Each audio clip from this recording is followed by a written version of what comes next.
just made myself a coffee. If you want to grab one and come and join me, I'm going to talk about electrics today.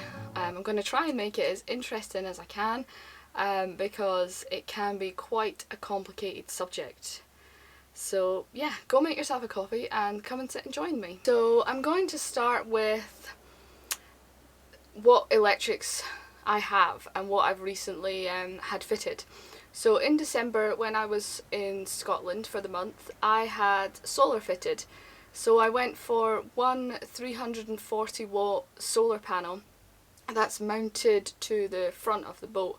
I have a small 37-foot boat, so fitting multiple panels would mean I would have absolutely no roof space at all.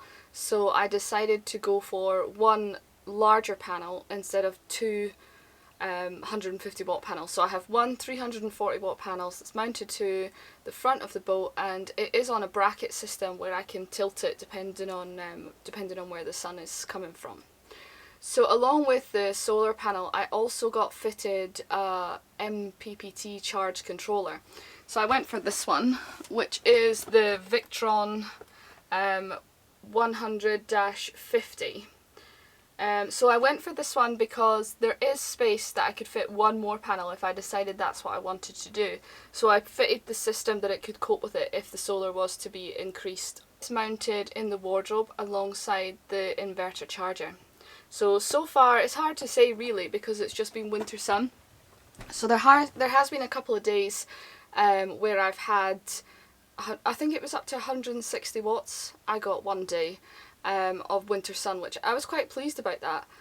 So I would expect in the summer that the system will cover my entire 12 volt, that the solar will power the entire 12 volt system. So on the boat, most of my things are 12 volt, the internet, the toilet fan for the composting toilet, the lights, the fridge, all of that run on 12 volts and they're running all the time. I've worked out from this, so this is the Victron BMV 712 Smart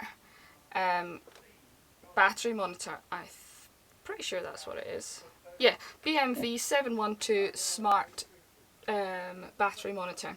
So this thing has been absolutely brilliant. I would have probably overlooked this if it wasn't for Ed recommending that I went for one. And what this does is it tells me what the batteries are using. And yeah, so I can monitor them. I can monitor them when they get too low, I can monitor them when they're fully charged. I know how much charge I need to put in to fully charge them. And this one is the Bluetooth one, so everything comes to my phone, so I can just monitor it on the Victron app. So I'll insert a diagram at some point in the video which hopefully will explain how this thing works. Part of getting the solar fitted and getting the battery monitor fitted, I also had to get my batteries rewired. I knew that it was a job that needed done, but it was one of those that we just didn't kind of prioritise. So as part of getting all this fitted, Ed also rewired all the batteries and fitted the correct size cables. So when we bought this boat, it was kind of a bit of a bodge. There was all sorts of different cables in there and different wiring and things like that, so it's all been done properly.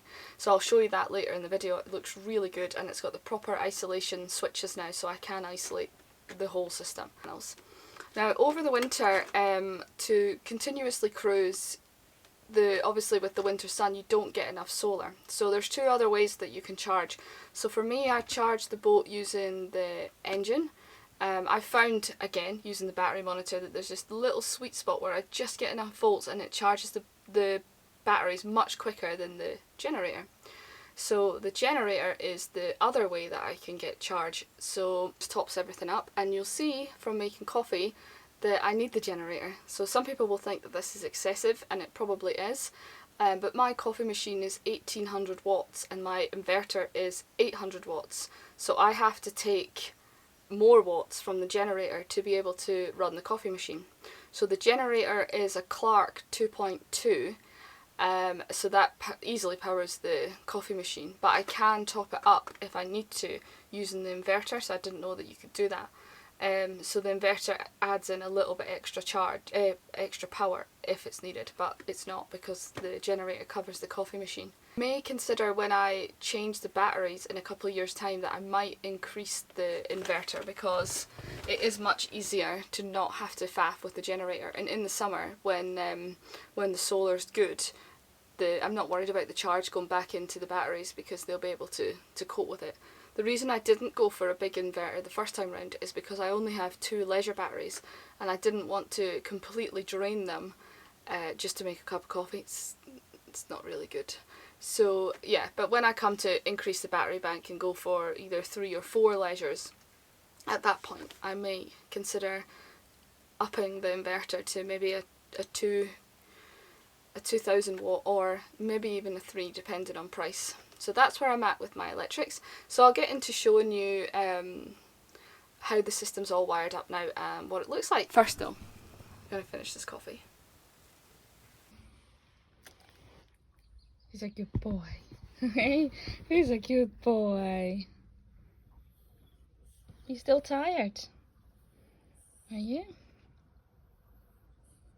Normally have the dogs with me when I have my morning coffee.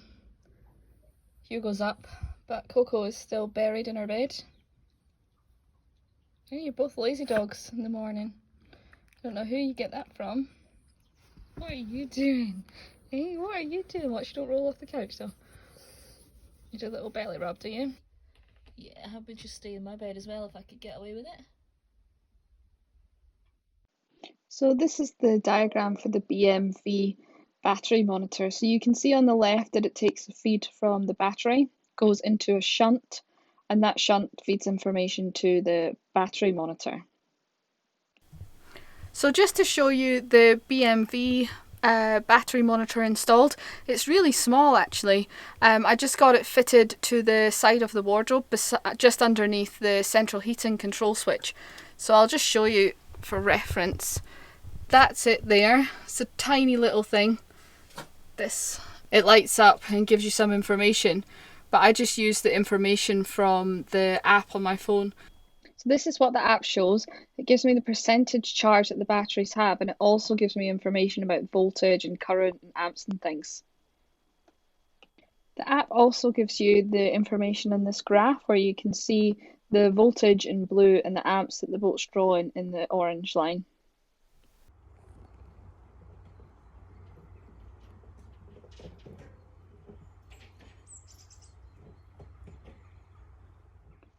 So this is my 340 watt solar panel that's located at the front of the boat.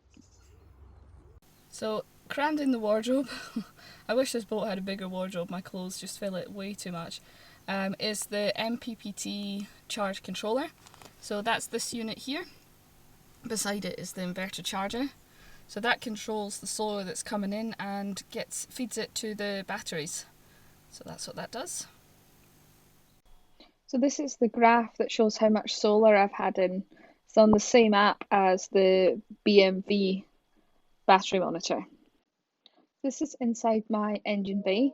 So you can see here the big thick red wires have all been replaced, along with the terminals that are on the batteries. On the left hand side underneath the first battery, you can see that it looks a bit dirty.